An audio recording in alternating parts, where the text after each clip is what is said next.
Guys, how are you. आप देख रहे हैं केमिकल पॉइंट और मैं हूं अनीश कुमार। आज हम लोग इस वीडियो में क्लास 11th के फर्स्ट चैप्टर केमिस्ट्री के first chapter some important basic concept of chemistry के अगले topic law of chemical combination के बारे में बात करेंगे। तो पीछे वाली जो वीडियो हुई है उसमें हमने आपको पीछे वाली वीडियो में केमिकल चेंजेस क्या होते हैं, किस प्रकार से भौतिक परिवर्तन होता है, किस प्रकार से रासायनिक परिवर्तन होता है, उसके एग्जाम्पल हमने देखे थे। और हमने देखा था कि नाभिकीय परिवर्तन किस प्रकार से होता है, नाभिकीय परिवर्तन किस प्रकार से होता है। तो आज हम लोग इस वीडियो में अगले टॉपिक के बारे में बात करने वाले हैं जो कि बहुत ही इम्पोर्टेंट है। ये आप बैकबोन ऑफ द केमिस्ट्री आप समझ सकते हैं कि रासायनिक जो रसायन विज्ञान होता है उसकी ये बैकबोन है। इसमें हमको लॉ पढ़ने होते हैं। इस टॉपिक के अंतर्गत हम लोग लॉ पढ़ेंगे जो कि संबंधित होंगे रासायनिक संयोग से, जिसे हम लोग बोलेंगे लॉ ऑफ केमिकल कॉम्बिनेशन। तो आप लोग इस वीडियो को आप पूरा देखिएगा, जिसमें कि हम आज यहाँ पर दो लॉ के बारे में बात करने वाले हैं। दोनों लॉ किस प्रकार से जो है कंजर्व होते हैं, किस प्रकार से अप्लाई होते हैं केमिकल रिएक्शंस में, उसके बारे में हम लोग बात करेंगे। तो जैसा कि आप जानते हैं कि कोई भी रिएक्शन जब होती है तो उसमें आपके दो रिएक्टेंट, एक रिएक्टेंट या मोर देन वन रिएक्टेंट होना चाहिए। रिएक्टेंट के बाद आपका कुछ कंडीशन होनी चाहिए, स्पेशल कंडीशन। स्पेशल कंडीशन की उपस्थिति में वो आपका रिएक्टेंट प्रोडक्ट में चेंज हो जाता है, रिएक्टेंट प्रोडक्ट में चेंज हो जाता है। तो यही ये किस प्रकार से होता है, इसके नियम क्या हैं, वो आपस में मान लीजिए कि आपने दो रिएक्टेंट को आपस में मिला दिया और उससे प्रोडक्ट का फॉर्मेशन हो रहा है, तो किस फॉर्म में किस प्रकार से वो आपस में कंबाइन कर रहे हैं और किस प्रकार हमको प्रोडक्ट कम मिलेगा, कब ज़्यादा मिलेगा, इन सब चीज़ों का जो प्रिडिक्शन है वो हम लोग केमिकल जो कॉम्बिनेशन लॉ है, जिसे कि लॉ ऑफ केमिकल कॉम्बिनेशन कहते हैं, रासायनिक संयोग के नियम कहते हैं, उससे हम लोग समझ सकते हैं कि किस प्रकार से कोई भी रिएक्शन संपन्न होती है और वो उसका बेस क्या है, किस प्रकार से वो रिएक्शन होती है।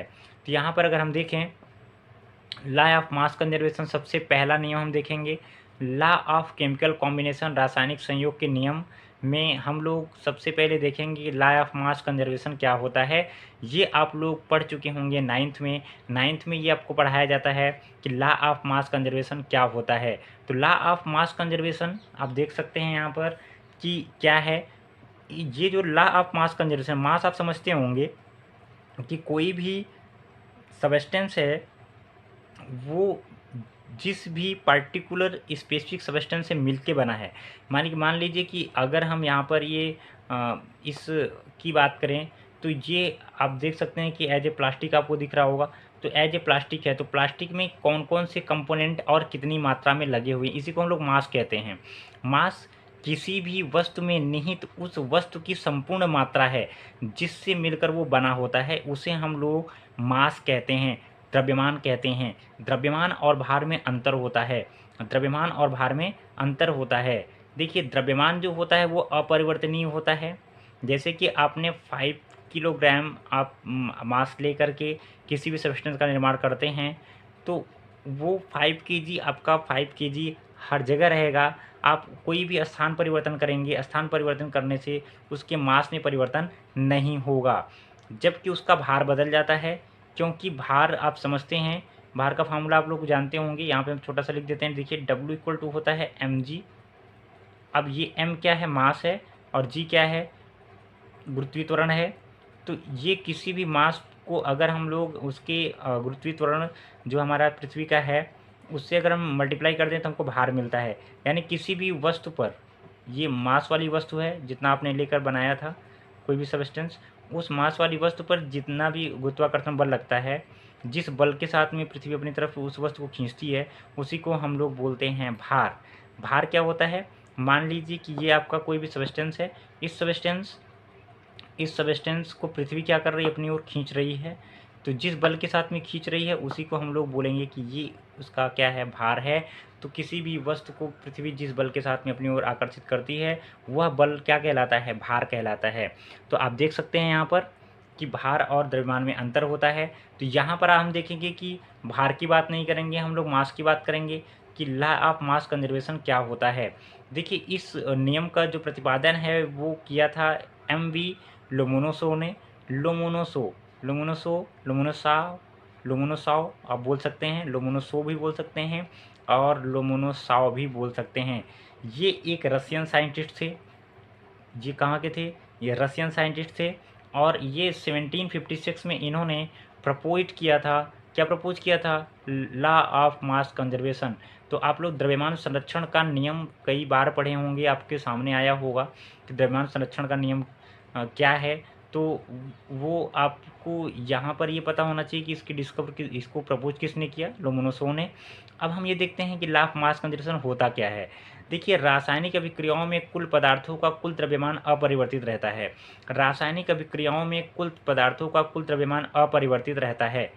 यानी कि बार-बार देखिए, हम एक बार और पढ़ते हैं इसको। रासायनिक अभिक्रियाओं में कुल पदार्थों का कुल द्रव्यमान अपरिवर्तित रहता है। यानी कि कोई भी आप केमिकल रिएक्शन कराओगे, यहाँ पर हम देख लेते हैं। देखिए, ए और ये बी, यहाँ पर दो सबस्टेंस हमने लिया, ये रिएक्टेंट की तरह हैं।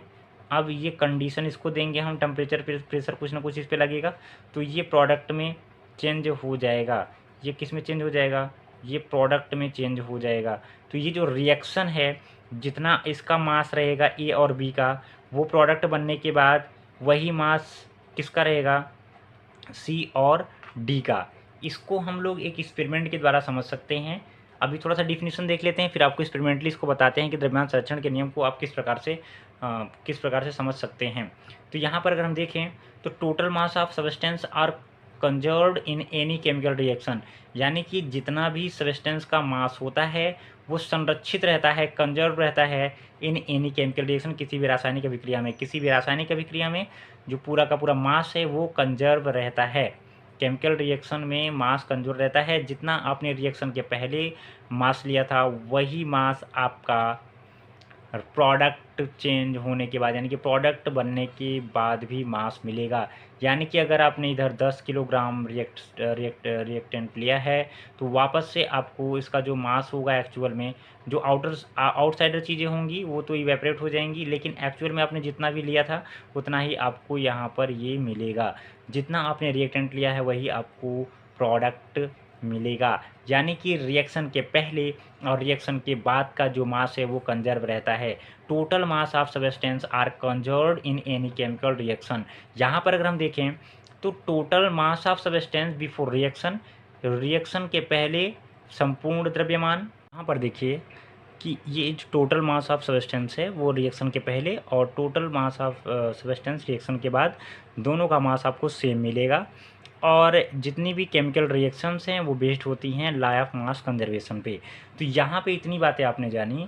देखिए, एक चीज़ और है कि जो द्रव्यमान संरक्षण का नियम है वो उसके प्रपोजल में कभी कभी आप देखेंगे कि तो वो कुछ बुक्स वाले वो लिखते हैं, लियोजिए ने दिया था द्रव्यमान संरक्षण का नियम, तो इसमें थोड़ा सा कन्फ्यूजन है कि लोमोनोसोव और जो है लियोजिए, जो कि फादर ऑफ केमिस्ट्री हैं, उन्होंने प्रपोज किया था।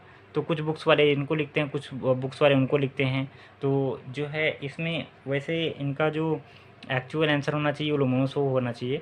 तो देखते हैं कि क्या होता है जो है कि द्रव्यमान संरक्षण के नियम में रासायनिक अभिक्रियाओं में कुल पदार्थों का कुल द्रव्यमान अपरिवर्तित रहता है, जैसा कि आपने देख लिया। अब हम आपको एक्सपेरिमेंटली बताते हैं कि कोई भी रिएक्शन हो, किसी रासायनिक अथवा भौतिक परिवर्तन में उत्पादों का जो कुल द्रव्यमान वो अभिकारकों के कुल द्रव्यमान के बराबर होता है। दूसरे शब्दों में अगर हम कहें तो द्रव्यमान को न तो बनाया जा सकता है और न ही नष्ट किया जा सकता है। Matters can not be created not destroyed, यानी कि हम लोग इसे न तो डिस्ट्रॉय कर सकते हैं और ना ही इसको हम लोग क्रिएट कर सकते हैं। जो ये नियम है इसे हम लोग law of under stability of matter कहते हैं, यानी कि अविनाशिता का नियम कहा जाता है। इसी को हम लोग क्या बोलते हैं? अविनाशिता का नियम भी कहा जाता है द्रव्यमान संरक्षण के नियम को। तो आप समझ गए होंगे कि आपको डिफिनीशन कैसे देना है। तो अगर ये जहाँ पर हमने आपको बहुत ही सिंपल डेफिनेशन लिख के दी है कि रासायनिक अभिक्रियाओं में कुल पदार्थों का द्रव्यमान क्या होगा, वो अपरिवर्तित रहता है।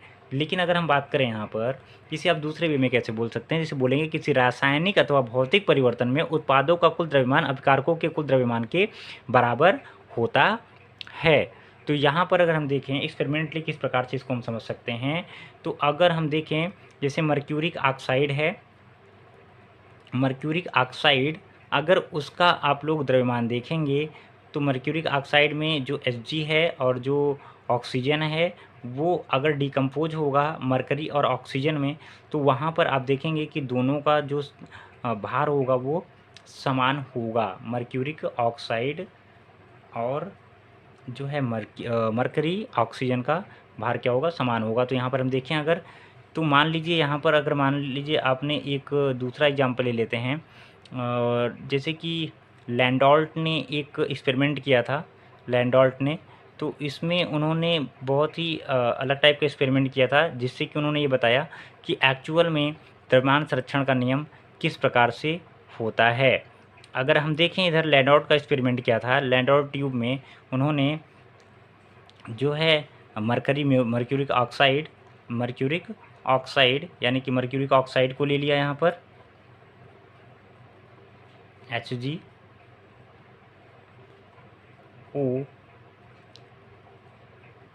यहाँ पर ये कन्वर्ट हो जाएगा आपका Hg+O2 में, और यहाँ पर अगर हम ये ले लेंगे तो यहाँ पर ये भी आपका 2 मॉलिक्यूल हो जाएगा।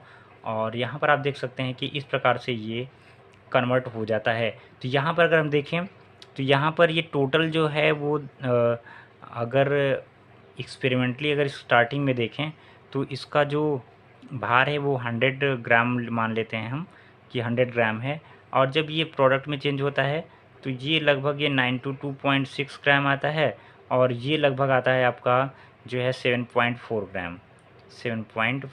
तो आप समझ सकते हैं अगर आप इसको ऐड करेंगे तो ये 100 के बराबर हो जाएगा।